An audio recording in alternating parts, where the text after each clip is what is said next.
Homesteading Family on YouTube. The guy there, I don't recall his name, he mentioned that he's going to be putting potatoes in this fall to act as if they were naturally still in the ground and overwintering to sprout back up in the spring, is the whole thing. So instead of that job in the spring, they'll sit over winter.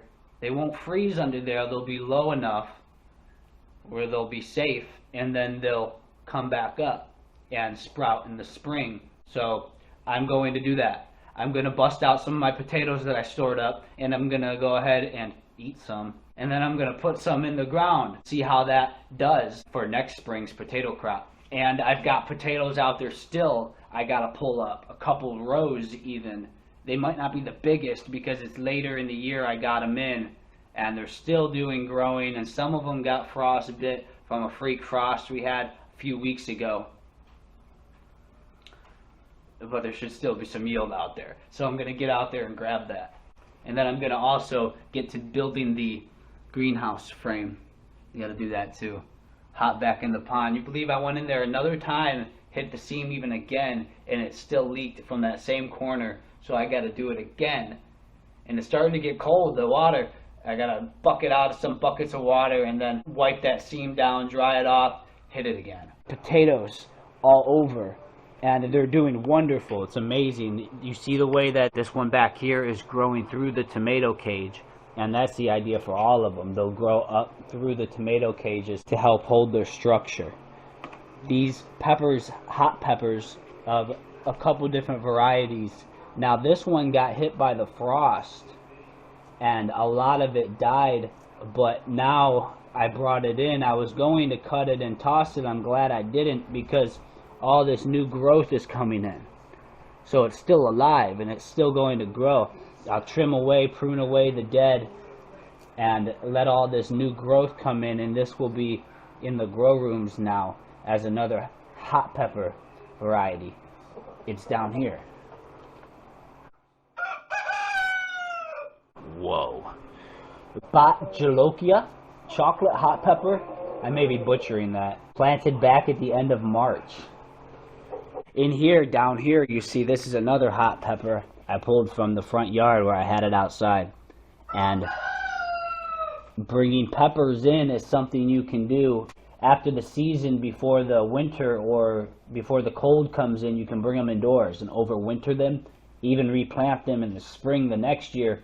See these buckets with the blue tape? I have 4 of them now. I may make another one, and I fill them and leave them full. Most of the time they're always all full, and that frees up the bottom chambers of my water filters. It allows me to fill them up again and let them fill again with filtered water. Imagine if you could do all your tasks without having to bend over. That'd be a cool thing. I'm going to work on building things, systems in life going forward at like standing height, so I never have to bend over to do things. That's a fun thought. You got to get into the garden beds. You got to get into the soil. You're going to have to do some bending over. If you could get rid of a lot of it, being clever. You know, there's another clever technique, is to never go to the next room, the next station, the next area empty-handed. There's always something to take with you, to bring, to put away, along the way. There's somewhere that requires something from another area. I'm fixing the corner of the hearth here, where the wood frame kind of busted apart, came loose. I got to fill it back in with sand. That's a temporary block, and I'll work on it more later. When I built this, I had only a few pieces of scrap wood left, and I put this piece in here like that. I'll fix that up and make that good. I have a bunch more wood now, so I can put one strip there of 2x4, and I'm going to do that and make it really nice. A little more sand to fill in where it's separated a little bit. It'll be great. It's floating on top of pea gravel, on top of sand, which is over top of pond liner, which is over top of the carpet. And it works great. 4 big points of mention when I was installing this and for the inspector. That is the hearth. underneath the stove. Got to have that. That protects from hot coals falling out and burning. Being 16 inches from the wall, having the wall heat shielded. Fire extinguisher, that wasn't necessary, but it's necessary for me, so I'm going to keep that. That'll move away. It's a little close right now. The double insulated pipe going up through the ceiling, and then coming out of the roof, a boot on the pipe that protects from water dripping down. That's another big thing. That's a heat exchange that'll push the hot air. And then here is wood. I'm going to stack a bunch of wood in here. I got thoughts to even tile or brick this whole back really custom. Over here's kales. I got a up pot into some fabric pots and even companion plant along with everything. The cords I went and put on the wall. You see I tightened them up real nice, tied them up to the clips, and they are zip tied to screws. Those are construction screws. They've got that star-like head, which holds a lot better in the drill. And zipping the cords to them really did it well to hook to the wall. That runs up to the fan, which blows the hot air. And over here it all runs to these power strips that I mounted onto the wall, the timer for the light. All the cords are well tied. Found another lady on Craigslist with 11 hens, and I went and picked them up. They're about a year old. She says she raised them organic. She didn't show me a feed bag, but I'm gonna take her word for it, and I'm keeping them. They're downstairs in my grow tent. Grow room? I just hooked up 3 nest boxes in there. It's not under a vacuum, but that's okay. I built roost bars for them in there, and they seem to like it. It's all hooked up, I'll show you. And my rabbit operation is down there too. See, the boys that were down there, the roosters, are now in here, in this grow out corner for the roosters, inside this bedroom grow room where the potatoes are hanging out with the cannabis drying out and the bugs hanging out. And then down here, my boys. And I feed them and give them their water. Roosters, they will live together actually quite nicely if there's no hens around for them to compete over. As far as having a bunch of roosters, they can all be together, just don't have a hen in there. Let's go downstairs. I have some bug stuff over in here. You might not have seen it because it's dark. But over here is my rabbit hutches, which I moved all the rabbits back outside, and these capture the manure. Is the whole idea. It runs down from the tarp, from the hardware cloth inside when they poo after eating the hay. I've got another hutch back here that I'm building, and the other one that I built that was upstairs in the grow room, I moved it out of there for now because I'm going to be moving them all down here and have this whole basement set up as rabbit operations all along the walls down here. Should be really cool. And then in here, I just now finished building the lid to their nesting boxes attached to this grow tent. This grow tent has my 11 new hens in it. Their timer right here, this light. But they have a light here that hooked up on that timer, and it goes off at night. And down and in here, I built them their roosting bars. And they got their fresh water and feed, and then their nesting boxes to hop up into and lay eggs. $100 I paid for 11 hens from a lady. They're a year old. See that? Hey mama. Yeah, I'm gonna put the lid back on. This was 3 boxes the lady gave me with the chickens. I took the tops off of each of them and screwed them together on this piece of wood to make one lid. Now I'll get a bunch more eggs. I have 37 chickens, 60 ducks, and 16 rabbits. Yeah, I lost some rabbits because of the chicken feed thing. They ate the chicken feed, and that's a no ever. I messed up with that one. Because I had the rabbits, and still do, in the colonies with the chickens and the ducks. The chickens and the ducks eat their feed, and the rabbits were eating it too. And I made ways and moved rabbits away from the ducks, so that's done. And then the chickens and rabbits, the chickens have to jump up onto a table to eat their feed from a dish where the rabbits can't get to it. So that keeps the rabbits on the ground level eating their hay only, so they don't get exposed to the chicken feed. Sneak peek at what I'm doing here with the guillotine. Now I'm building a mechanism hooked up on this spring like this, mounted all up on the guillotine to pull back under immense pressure, be held tight, and then released using some type of trigger, like one of those bow and arrow releases or whatever. Something like that.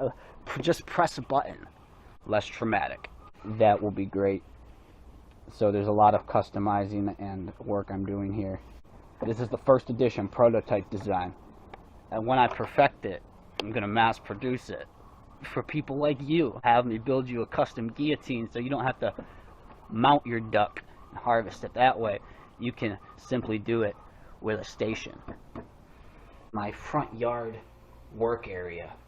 Now this is closed in by the pallet fence that I built this year using recycled pallet wood.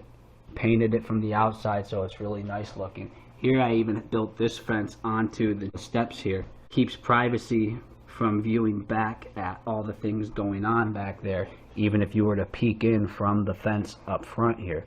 Now I just painted it all as well, and out here, see how I put this board here to support the front fence, and there's boards in the ground slightly as well, so it's held that way too.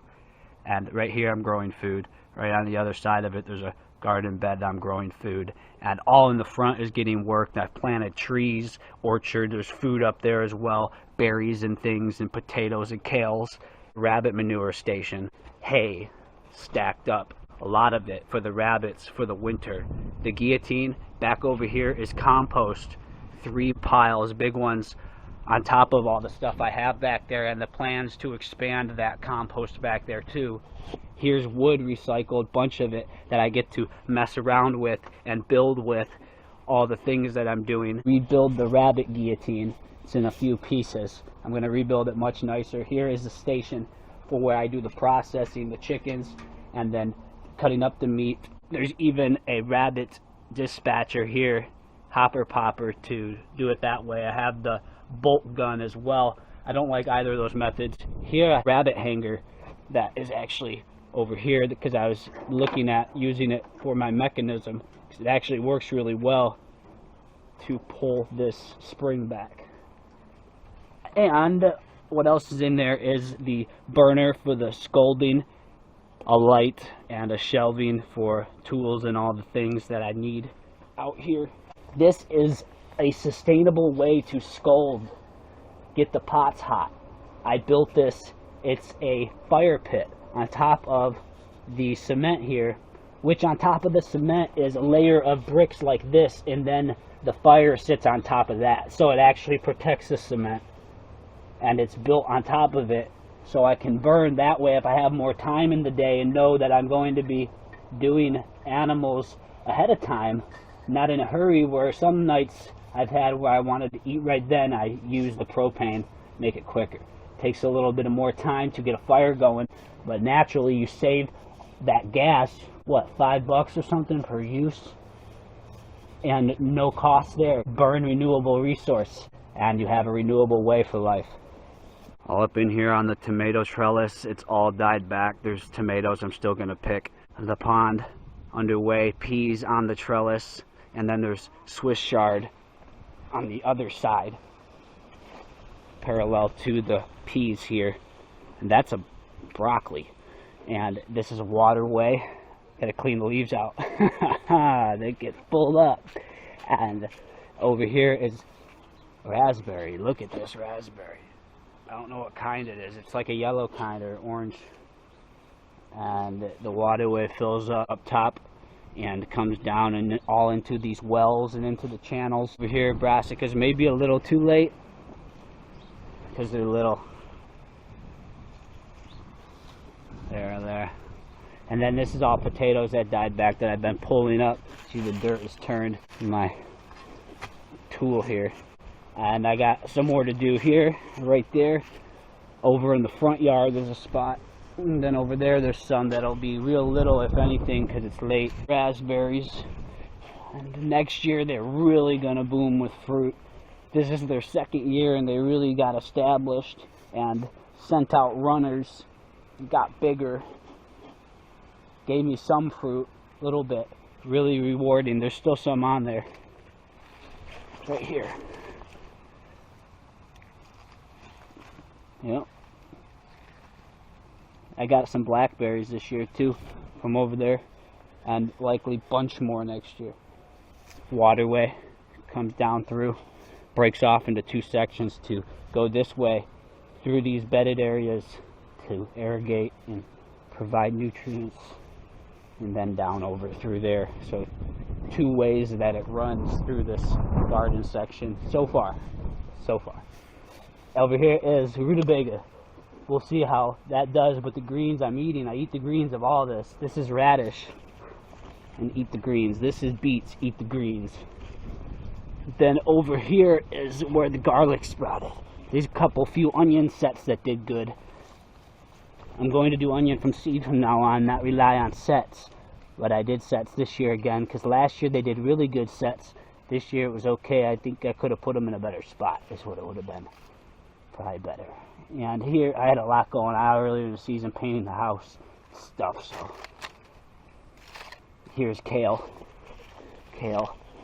There are the garlics. Yeah, my custom garlic.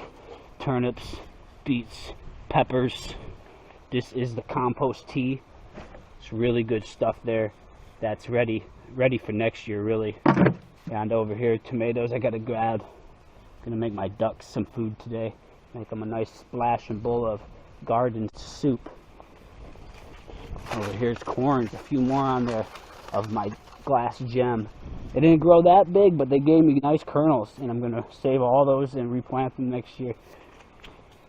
And here's carrots, a little bit of what's left there. And over here I put garlics as well. I don't think I see them coming up.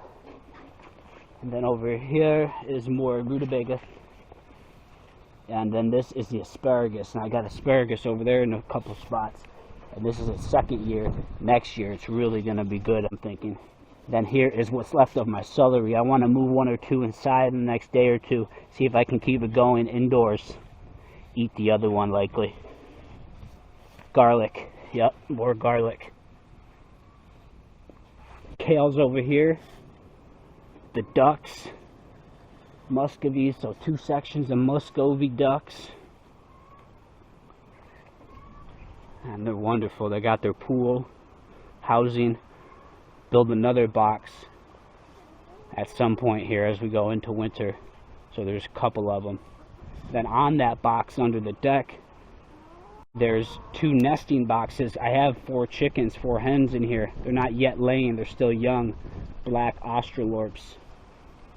There's a netting, you might see this netting. It's kind of hard to see, maybe through the camera, but it's on that post, and it stretches and ties all around this whole area here, so the ducks can't fly out, because the Muscovies will fly if you don't cut their wings.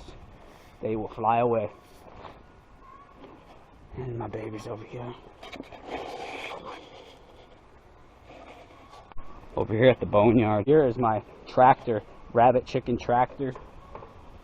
I had a Muscovy hatch out of clutch right in there, and a rabbit Kindle in there. So they liked it in here. And this is really stationary right now, but it can be uplifted, uprooted from where it's at right now, and slid back around the yard if I ever wanted to. It's docked, so I cut a hole in it on the side. I built this thing, cut that hole, built that runway. Now they can all come on in. Over here with the maggot bucket system, regenerative feeding system for maggots to be produced. You don't want to use red meat or meat at all. I think if you can avoid it, it can promote disease in the maggots, which can transfer to the chickens. And if you just use food scraps and eggs, perhaps, maybe not even eggs, look into it yourself if you're going to get serious about it. But from what I heard, avoid meat Maggot buckets are great. I didn't have enough scraps to run as many as I wanted to. I had built like 8 or 10 of them, and I can keep 2 or 3 of them going all summer long with the scraps that I produce. So that's worth noting.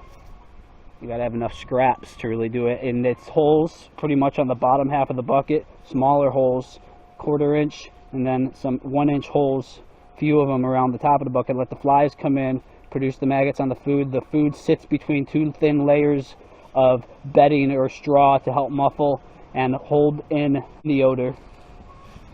And that works well to then have maggots crawl out. If you put like a fish carcass, I did put a fish carcass one night over this summer, and man, you should have seen it like night or 2 later.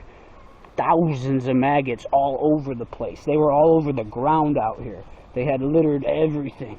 It was insane. I came walking out, I see these little white maggots on everything. And then the chickens were just in here going ham on them. It was crazy. It was awesome. Freaking awesome. I'll feed these ducks.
Gotta turn their water on for their pool, fill up waterways, and over here at that pool, I believe the water is on. I'm keeping that spigot at half, so it's half open, and then inside there at my water station, I have it connected for that hose, and I turn that one on full, and it seems to distribute the water evenly, or one pool, the other pool. I keep these 2 groups separate because I got these separate. Those ones recently, these ones I've had for a minute, and they have all, well, most of them have been hatched out by a few of these hens in here. So they're all a family, and they're another family. So I figured I'd keep them separate, not to disrupt things that they got going on with territory and instincts. But I'm sure they would actually probably all be fine. I just wanted to keep them separate, for now at least. Here I have a fire going.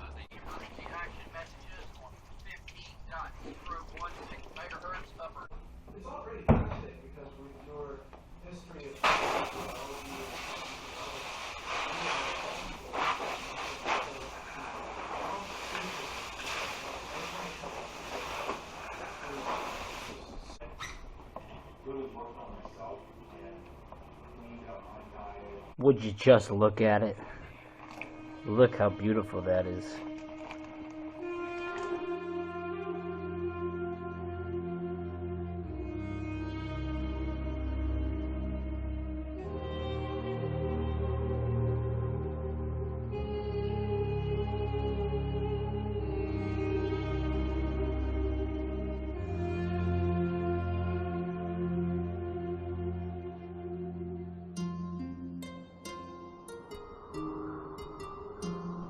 How wonderful does that look?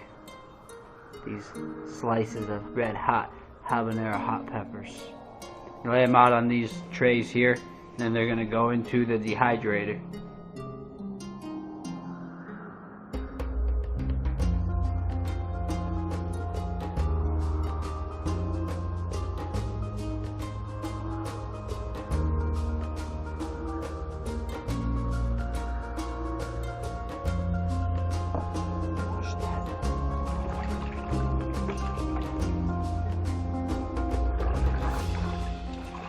With the organs, pinch them at their thinnest point and pull.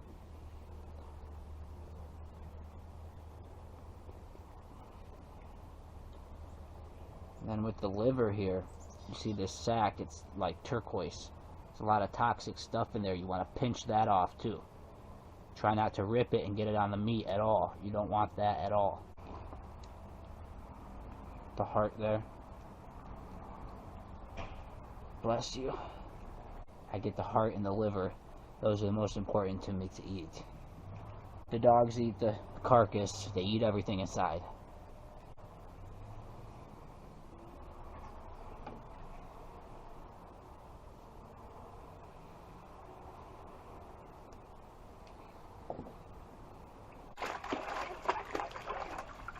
Like that dunking booth at the county fair.